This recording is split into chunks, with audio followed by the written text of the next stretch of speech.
Welcome to the Jacob Gaspar podcast. Jacob and Brandy Gaspar here. Today we're going to kind of talk something different, introducing something new that I do to you guys that I've been doing for years, sales coaching, sales training. And so this podcast is going to be, I guess, somewhat of an introduction to that. So if y'all in sales, if you're an entrepreneur, if you're a business owner, if you run a team, anything, nothing happens until the sale's made. I mean, that is a fact. So if you're in that business, be on the lookout.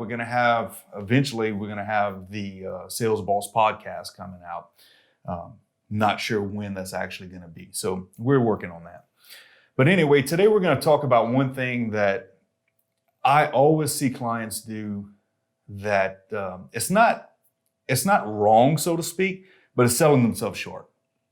And that is selling the cheapest thing versus the best thing.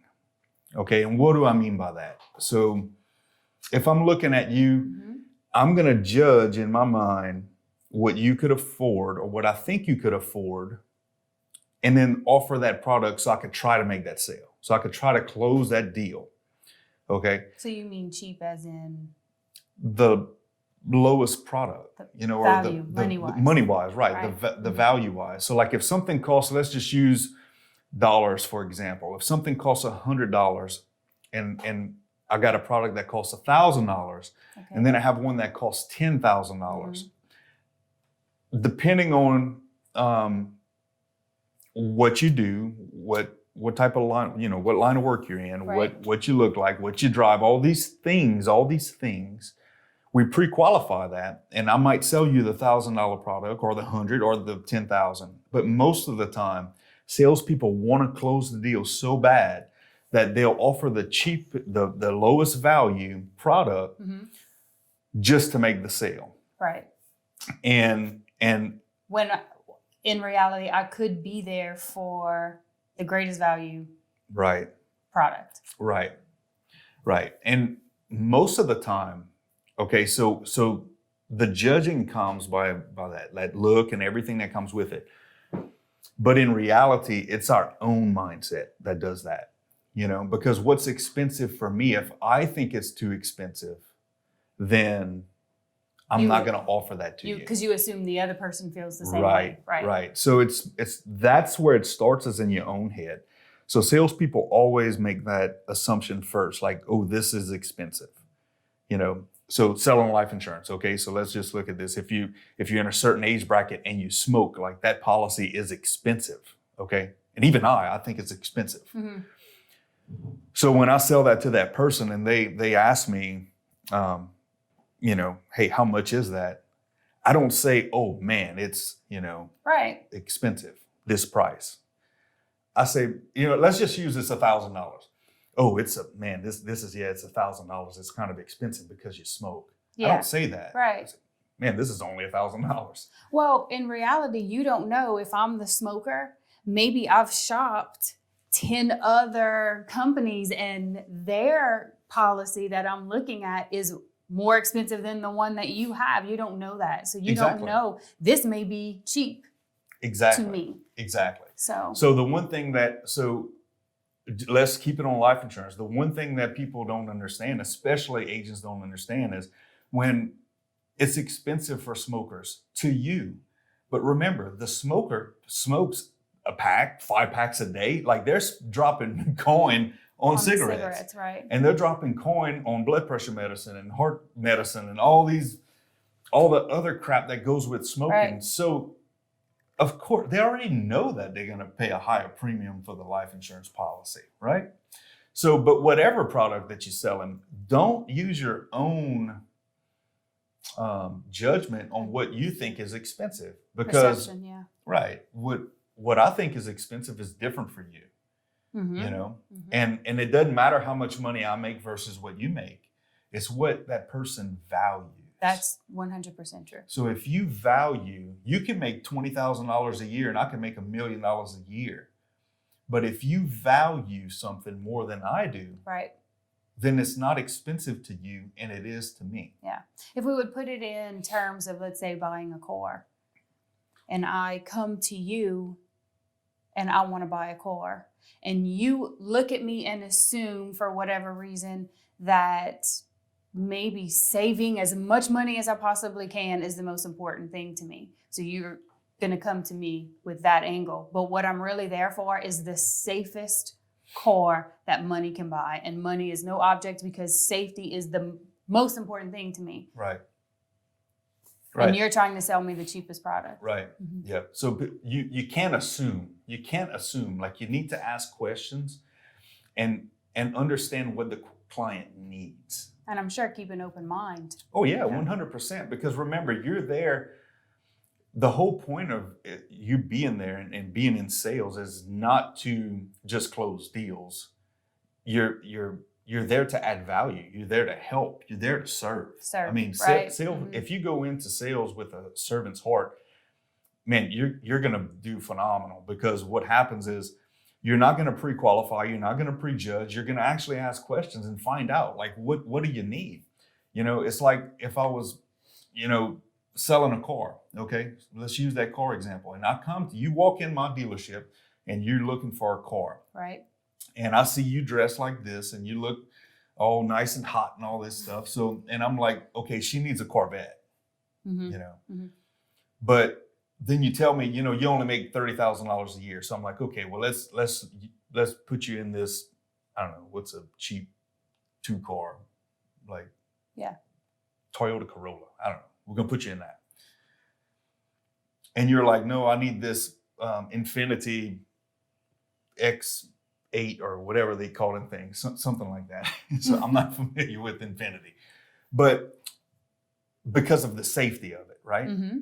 And I don't understand. I don't know all these things until I start asking a question. So like, I could just assume and try to put you in the vet, and then you can't afford the vet, so I'm going to try to put you in the Corolla. But what you're looking for is something totally different. Right. And the only way I could get to know that is to ask you and say, hey, what are you looking for? Like, what do you need? What do you need? Yeah. How many kids you got? Mm-hmm. You travel with family.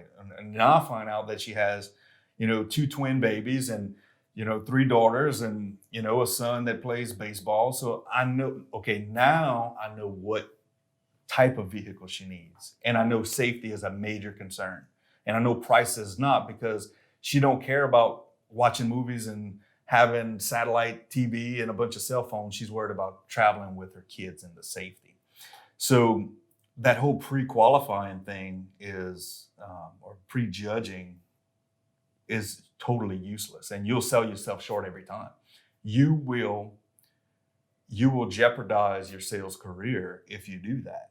Right. And when you keep an open mind, and don't prejudge. Don't use your background as a bar or as a gauge to know if someone would want something or reject something, because we all value things different, and we need to be able to give people what they need. Right. Really what they need, what they value. I think if you go into it with that mindset of, I'm here to serve that person. My job is to give them the best quality products for what they can afford and give them what they need, then you'll meet their need every time. And that's the goal. That's the goal. And then what happens then is, which we're going to talk about this, and oh my God, over and over again, but what happens is that person's going to be so happy with you that you're going to get referrals. They're going to talk about you. So you're going to be that person in that space.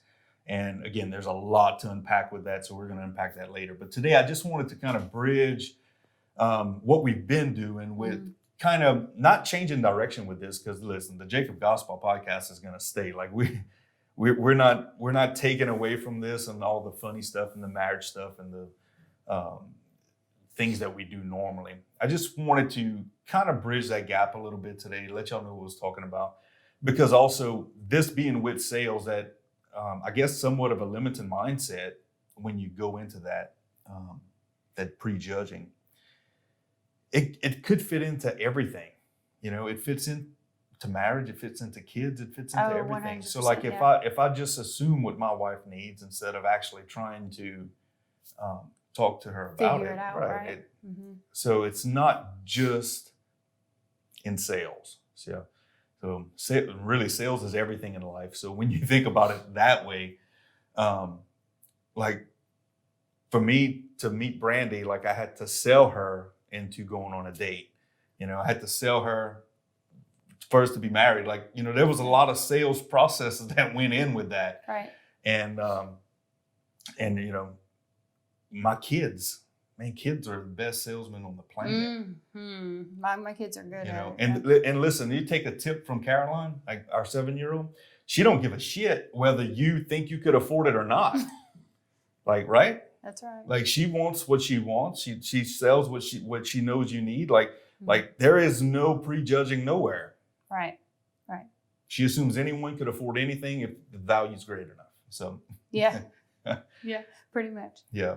All right. Anything else you want to add? Well, I was just thinking, if you are trying to sell me something, or I'll come to you because I need something, and you automatically assume on what you think I can afford or what's cheap to me, or you assume what's too expensive to me, and so you push something on me, then I'm going to feel like all you're trying to do is make a sale. Right, 100%. But if you ask me questions and you give me the greatest value of what I need for what I need, then I feel like I can trust you and I can depend on you to give me what I'm there for. And I know that you have my best interest in mind and not just your best interest, which is to make the money. Making that sale. Yeah, because you'll devalue a customer real quick with that.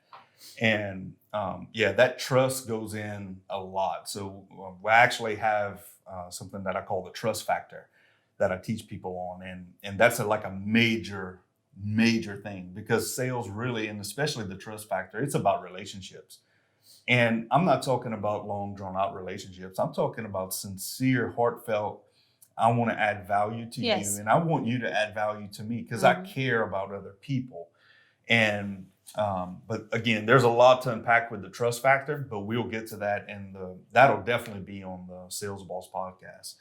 And that's a big one. Yeah, because that is huge. And once you learn that and you get that trust factor, and again, it's all about serving.